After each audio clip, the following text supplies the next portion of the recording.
Hi guys, welcome to Office Blokes React. Hi, I'm Office Bloke Dave. I'm Office Bloke Mike. I'm Office Bloke Daz. Collectively, we are the Office Blokes. Yeah, Malcolm in the middle here.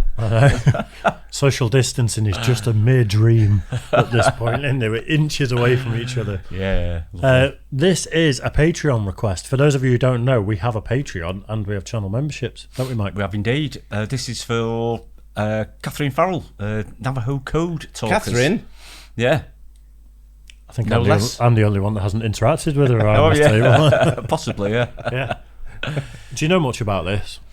I sort of heard about it before, I think. I think basically because they didn't think there was anyone in like Germany or whatever that could talk Navajo, basically. Yeah. I think that's the basic premise. yeah. And so they could send secret messages or whatever in Navajo, Yeah. and the Germans would absolutely no idea what they were saying. Yeah.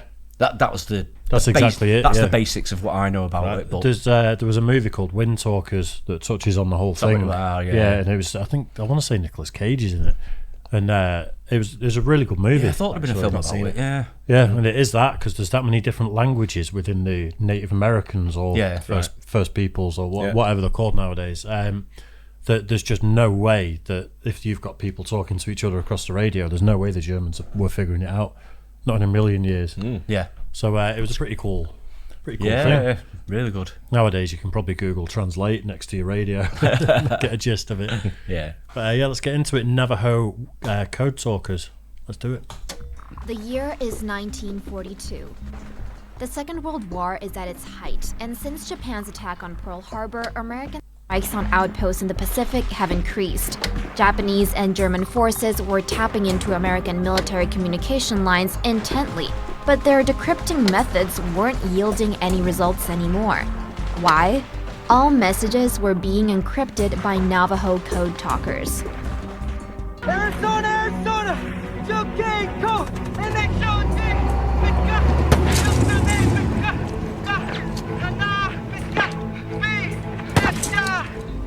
You see, codifying messages is standard practice during wartime. What wasn't standard practice was ciphering a Native American language that had no written alphabet to begin with. Navajo was one such language. You're watching Explore Mode, and today we're learning about Navajo code talkers.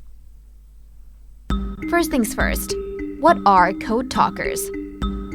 Well, code talkers were people recruited by the military during wartime to encrypt messages using a little-known language. The term is usually used in reference to Native American code talkers who served in both the Second and First World War, transmitting tactical messages using an encoded version of their native tongue. The first Amerindian language used as code in the First World War was Choctaw, the language of a Native American tribe originally from the southeastern United States. 19 Choctaw soldiers joined American infantry forces and passed on messages using their native tongue. The language was so foreign to enemy forces that stories tell of Germans tapping into American communications and thinking that they were using a special device to record their voices underwater.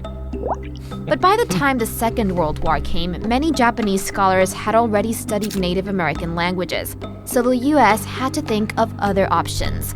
That's where Philip Johnston comes in. The story goes that Philip Johnston, the son of missionaries who worked in a Navajo reservation, was flipping through the pages of a newspaper when he saw that American troops were looking for newer and harder to decipher Native American language-based code. They were already working with Comanches, Choctaws, Hopis, Cherokees, among other Native American languages. Having grown up listening and speaking Navajo, Johnston knew it was the perfect language to encrypt the Marine Corps' messages. Why? At the time, Navajo was an unwritten language, which means there was no alphabetical representation of its sounds. That made it almost impossible to transliterate. It could only be interpreted by native speakers. The recruitment process was complicated. The Marine Corps had to find Navajo men who were both bilingual and met the physical requirements to join them. Some code talkers volunteered to participate in the program. Others were drafted, and many falsified documents because they were underage, some as young as 15.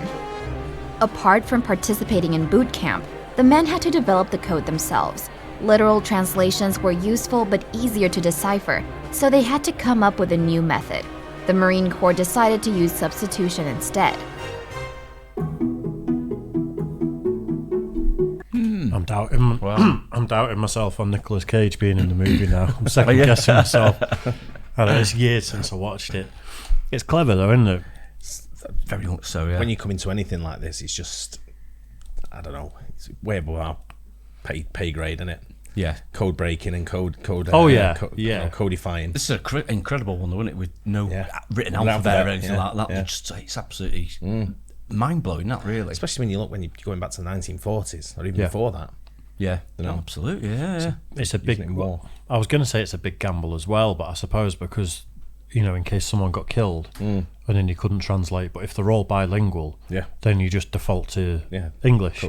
So actually, it's a really safe thing to do, isn't it? Yeah. Clever stuff. Yeah. There were 2 types of codes, Type 2 codes and Type 1 codes. Type 2 codes were direct translations. Type 1 codes worked with substitution.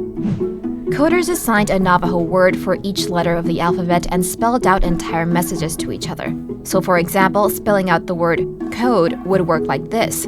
They replaced the letter C with mosi, the Navajo word for cat. The letter O was replaced with neesja, the Navajo word for owl.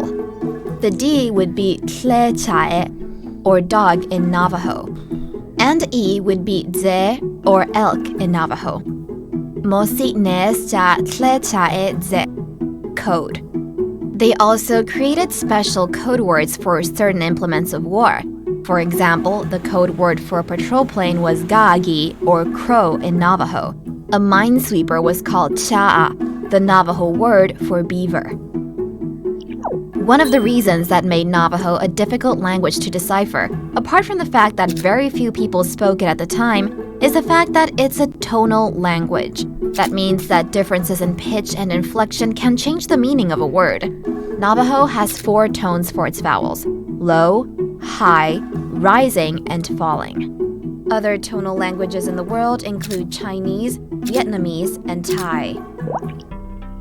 The Navajo code talkers memorized all substitutions during training, and according to the CIA, they were able to encode, send, and decode a message in just 2 minutes during drills. The Navajo code had proven to be a success.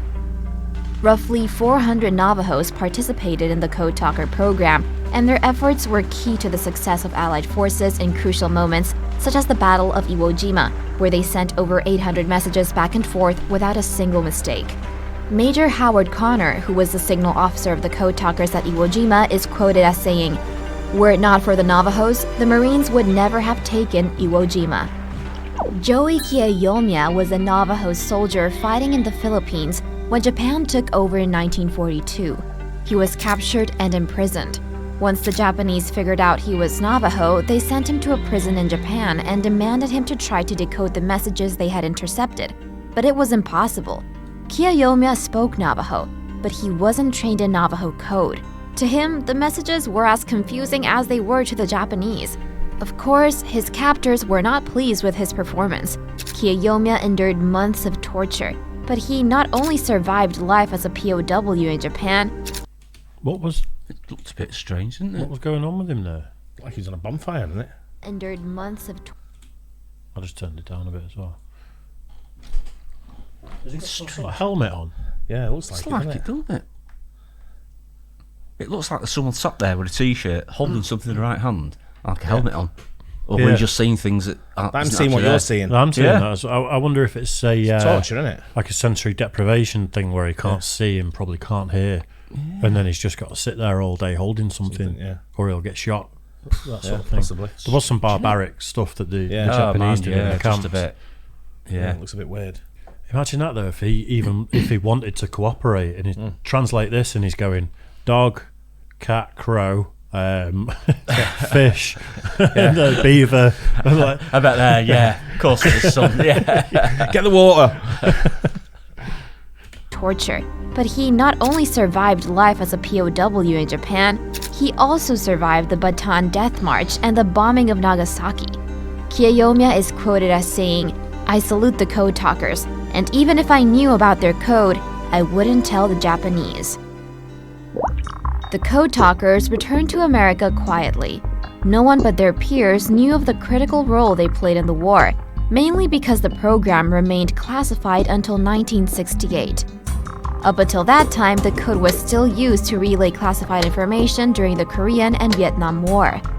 The first public recognition of the Code Talkers would come decades later in 2001, when then-President George W. Bush held a ceremony honoring 21 Code Talkers with gold and silver medals.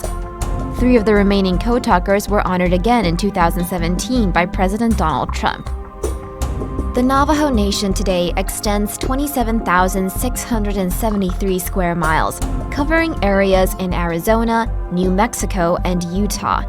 250,000 Navajo people live in it, and they have their own flag and presidential elections. According to a 2010 census, 170,000 people speak Navajo in their homes. However, many fear the language will eventually be replaced by English, as the number of fluent speakers is dwindling.